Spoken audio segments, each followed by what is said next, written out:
Hello viewers, আশা করি আপনারা সবাই ভালো আছেন। সিএটি টিভি বলুন অথবা এলইডি টিভি বলুন, অনেক ক্ষেত্রে দেখা যায় এরকম জঙ্গল আইসির মতো চিপস। তো এই চিপসগুলো আমরা অনেকেই উঠাতে পারি না, সেক্ষেত্রে নানান ধরনের সমস্যা হয়।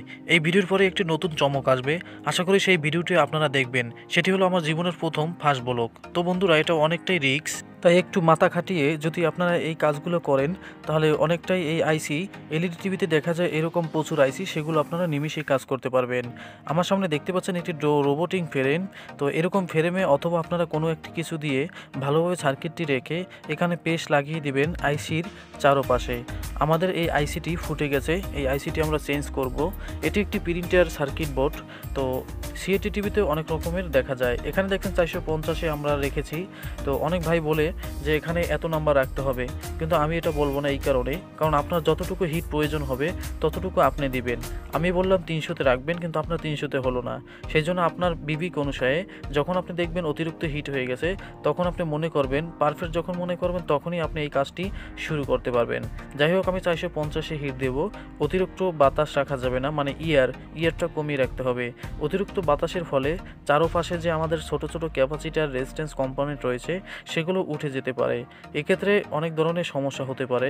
তাই সাহস করে আপনারা এই কাজটি করবেন, তাহলে আপনাদের অনেকেই এই কাজগুলো সহজ মনে হবে। অনেকেই এই চিপসগুলো দেখে ঘাবড়িয়ে যান, সেক্ষেত্রে সার্কিট বোর্ড চেঞ্জ করে ফেলেন। তো সার্কিট বোর্ড আসলে চেঞ্জ করা লাগে না, সাহস করে এটা উঠালেই কিন্তু আপনাদের কাজটি কিন্তু ওকে হয়ে যাবে। দেখেন, আমি কিন্তু হালকা ঘুরাচ্ছি এবং পেস্টটা কিন্তু গলে যাচ্ছে। যখন মনে হবে অতিরিক্ত গরম হয়ে গেছে, তখন কিন্তু এই আইসিটি কিন্তু হালকা আস্তে উঠে যাবে। তো আমরা জোর করে, অনেকেই আছে জোর করে আইসিটি উঠাই, তখন কিন্তু প্রিন্টের সাথে আইসির সাথে প্রিন্ট উঠে যায়।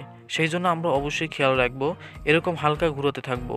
যখন আইসিটি একদম গরম হয়ে যাবে, তখন কিন্তু হালকাই আমাদের আস্তে আস্তে কিন্তু আমাদের ঝালাইটি উঠে যাবে। তো বন্ধুরা, কথার ফাঁকে ফাঁকে অনেকটাই মনে হচ্ছে যে আলগা হয়ে গেছে। আমরা হোয়াট গ্যাংয়ের যে মাথার যে হালকা যে কাভারটি ছিল সেটি খুলে নিয়েছি, যাতে আমাদের আইসিটি সম্পূর্ণ, যেহেতু আইসিটি বড়, এই জন্য আমাদের হিটটি ভালোভাবে লাগবে। তো আমাদের মনে হচ্ছে যে আইসিটি এখন আলগা হয়ে গেছে, তাই জানি আমরা নাড়াচাড়া করে দেখব যে আসলে আলগা হয়েছে কিনা। অতিরিক্ত হিট প্রয়োগ করা যাবে না, আর অধৈর্য হলে আপনারা অনেকেই সার্কিটের নানান ধরনের কম্পোনেন্ট উঠে যাবে। তাই হালকা হালকা আপনাদের হিট দিতে হবে, বেশি নাড়াচাড়া করা যাবে না।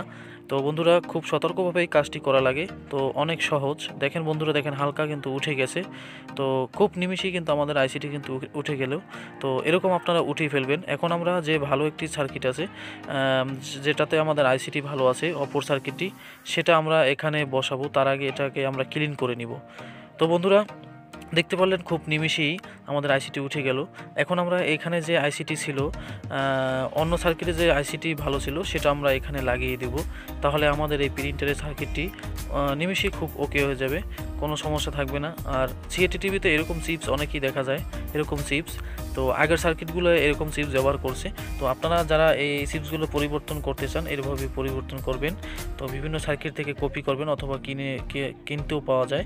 তো বন্ধুরা, যাই হোক, এখন আমরা ঠিক যেভাবে আইসিটি ছিল সেভাবে আমরা পরিষ্কার করে ঠিক এই একই জায়গায় আমরা সুন্দরভাবে লাগিয়ে নেব, আবার পেস্ট লাগিয়ে।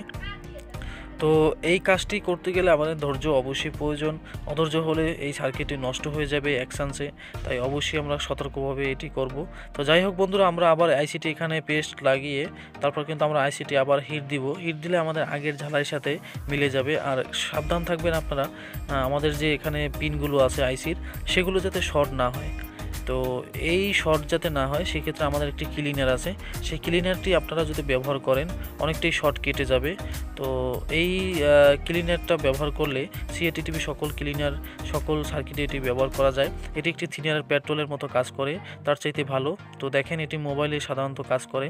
তো আমরা এখন ওইখানে দেওয়ার সাথে সাথে দেখেন ভিউয়ার্স, আমাদের কিন্তু আইসিটি দেওয়ার সাথে সাথে কিন্তু এই আইসিটির পাশে কোনো প্রকার শর্ট থাকবে না এবং আইসিটি ক্লিন হয়ে যাবে। এটি আপনারা ব্যবহার করলে অনেকটাই কাজ সহজ হয়ে যাবে, থিনের পেট্রোল ব্যবহার করা লাগে না। তো বন্ধুরা, এরপরেই একটি নতুন ভিডিও আসবে, সেখানে কিছু চমক থাকবে। আশা করি আপনারা সবাই ভিডিওটি দেখবেন, আমার অনুরোধ রইল। সেখানে নতুন কোনো জায়গায় গিয়ে ব্লগ করব, এই আমার সর্বপ্রথম ফার্স্ট ব্লগ, তাই অবশ্যই সেটা দেখবেন, তাহলে আপনাদের অনেক কিছু ভালো লাগবে। তো ধন্যবাদ ভিডিওটি দেখার জন্য।